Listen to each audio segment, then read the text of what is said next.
Okay, so for this last talk, I'm going to talk about Lighthouse.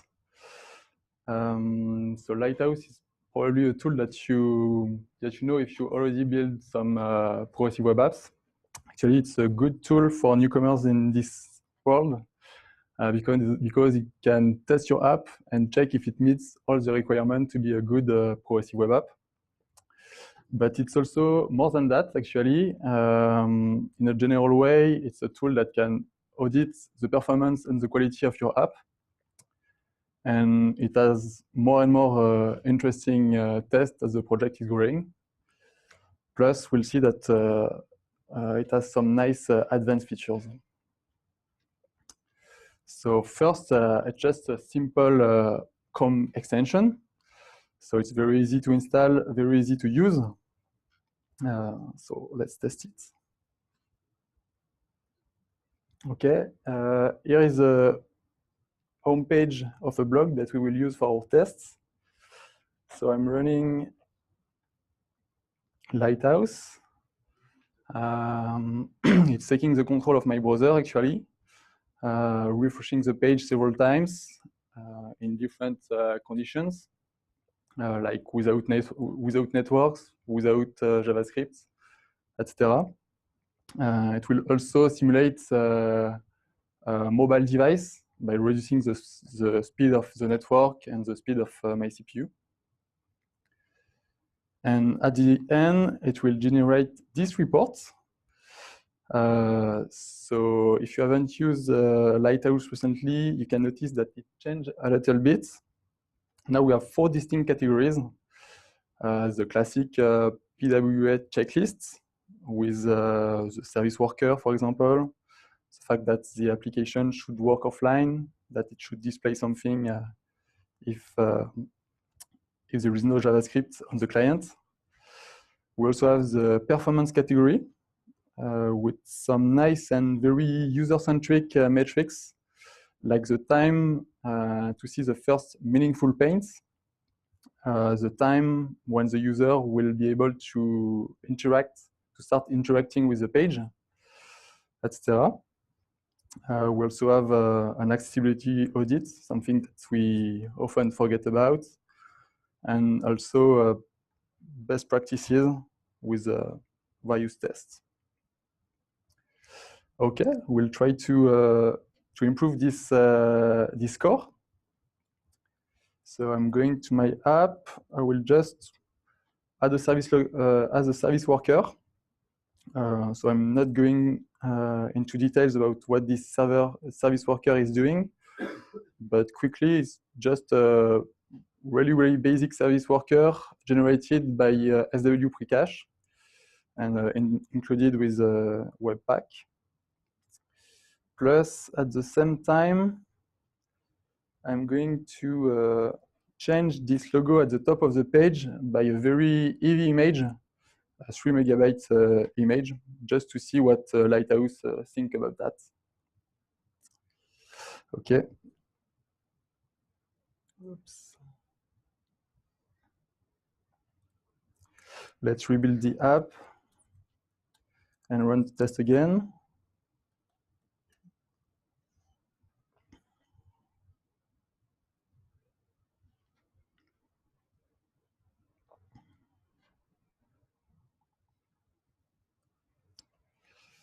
Okay, so actually this time we won't wait until the end, and because I just saved the response.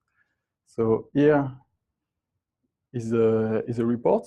So we can see that the progressive web app now has a score of 82. That's quite good. It's not the 100% of Algolia, but we're reaching it small step after small step. However, the performance is even worse. So we can see what Lighthouse can tell us about that. So Lighthouse is giving us some opportunities to improve the performance. Oops.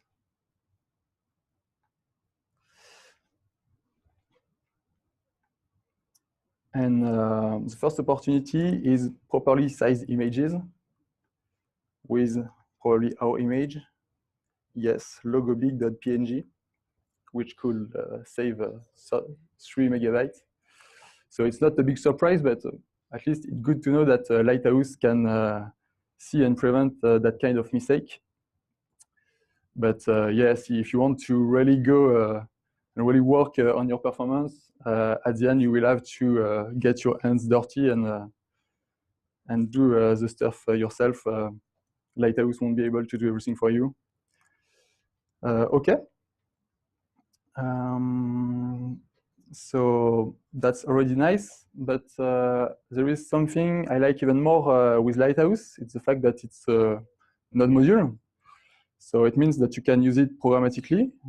You can use it in your automated test, for example, and prevent regression by integrate this test with your CI. I like to write Mocha tests when I'm working on a JavaScript application. So let's try to write such a test using the full power of Lighthouse. So before running the tests, we will run Lighthouse and save the results into a variable. We don't forget to update the timeout because it's taking quite a long time to run. And then we can run our tests using these results we just got. For example, we can test if the application is working offline. Okay, now let's just focus on this method, the one that is running Lighthouse. So it needs the Lighthouse module in addition with Chrome Launcher, which can launch Chrome from Node. Then we simply launch Chrome, give the port to Lighthouse, and run Lighthouse on the URL we want to test. Okay, we can test it as well. So I'm running my tests. Okay, the same here, it's taking some time. So actually, I'm just going to show you what it looks like in my CI. Okay, here it is. So we can see that we have one broken test, maybe because it's a performance test, the perceptual speed index. So maybe it's because of the big image we just added. But it's good because actually Lighthouse just spotted the regression, so we won't push that to production.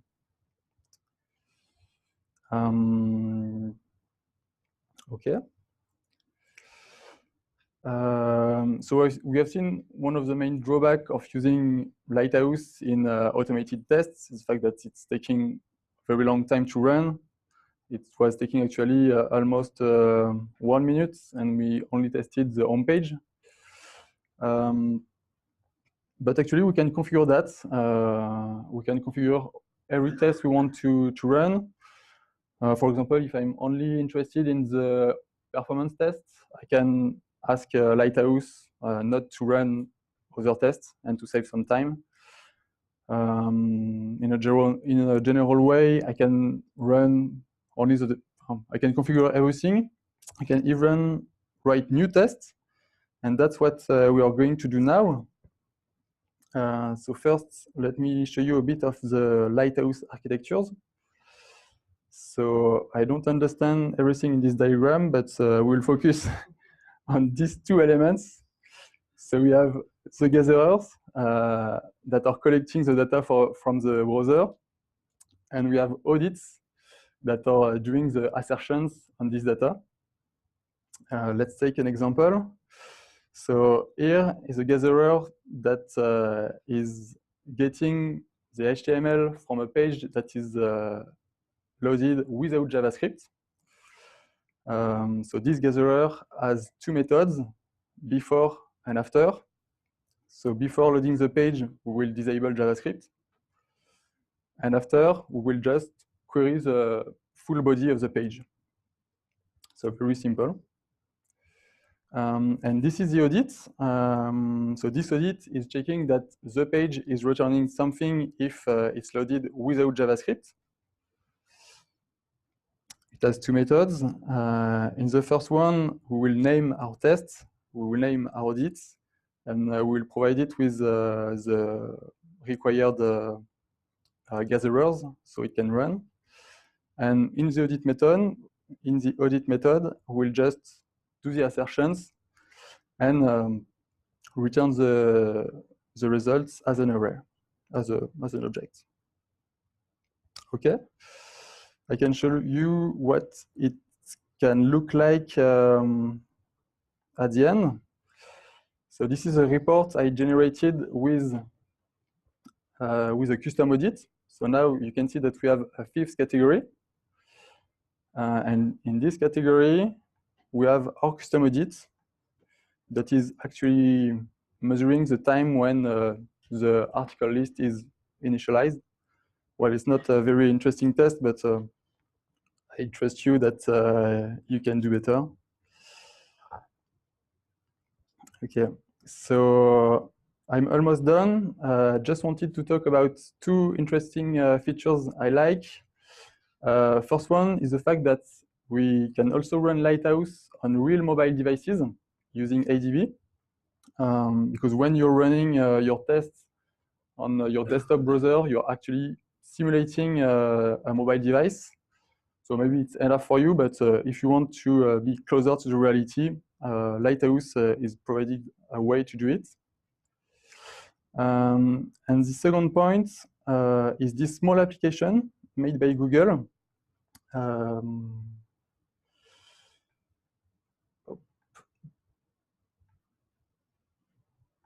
This one. So Lighthouse Report Viewer. You can give it a JSON report, and it will format it as an HTML report. So what I like to do when I'm running the test with Mocha or with something else is that I'm saving the report as a gist on GitHub, and then I can provide a URL so I can see the full report, which I think is very interesting if you want to debug a failing test. So for example, if you look at this test on the CI that is failing, you can just get this URL because I saved the report, and I will get a 404. Thanks.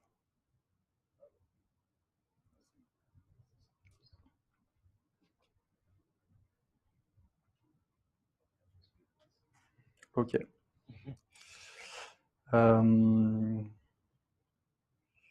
Okay.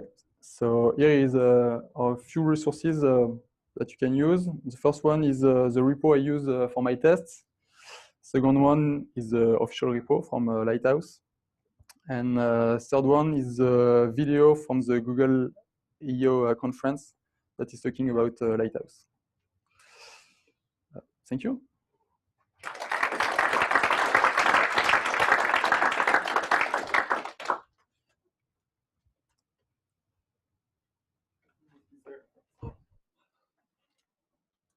Thank you. Did you try to run only performances tests and see how long it takes? No, actually, I don't know how much you can save if you only run desk tests. Okay. Maybe not so much. Okay. Okay. I didn't test it actually. Okay, and you don't know either if you load pages, several pages, can you save the time to instantiate? If you do the test on several pages instead of just one as we did, it will take like four times the time we had, so it will be long. Something that I didn't test either is the fact that you can use Chrome headless. I don't know if you see it, but when I was running my tests, Chrome is opening real window of my browser. Oh, just there. It's doing the test. Okay. So headless, you can save some time as well, I think, but I didn't test it. All right.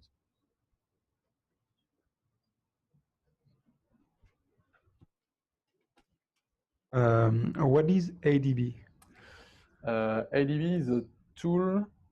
I think it's for Android device bridge, exactly, that you can use to debug on your on a real device.